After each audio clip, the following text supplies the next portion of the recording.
जय माता दी। ओम नमो नारायण। आज हम वैशाख मास के महात्म्य के दूसरे अध्याय का श्रवण करेंगे। नारद जी कहने लगे कि जिस प्रकार सतयुग के समान युग और वेद समान शास्त्र, गंगा जी जैसा तीर्थ, जलदान जैसा दान, धारा समान सुख, खेती जैसा धन और जीवन के समान लाभ, नेत्रों के समान ज्योति, भोजन के समान तृप्ति, सत्य के समान यश, आरोग्य के समान हर्ष कोई दूसरा नहीं है, ऐसा ही वैशाख जैसा अन्य कोई मास भगवान को प्यारा नहीं है। जो इस मास को व्यर्थ गवा देता है वह धर्महीन शीघ्र ही पशु योनि पाते हैं।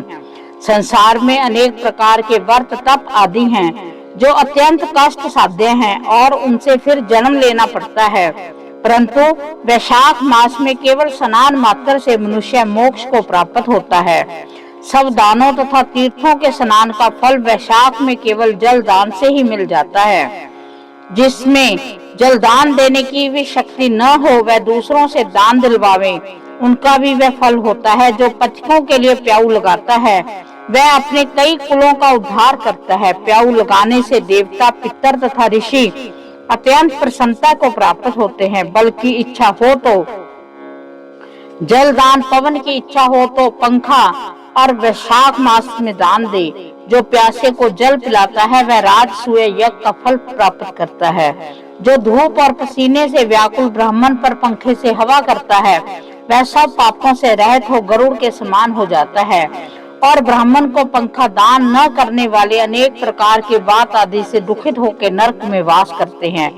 जो थके हुए ब्राह्मण पर कपड़े से ही हवा करता है वह पापहीन होकर भगवान की सायुज्य मुक्ति पाता है। जो शुद्ध हृदय से ताड़ का पंखा दान करते हैं सब पापों से मुक्त होकर वैकुंठ लोक को जाते हैं। जो खड़ाऊ दान करते हैं वह यमदूतों का तिरस्कार करते हुए वैकुंठ को पाते हैं। जूते दान करने वाले को ना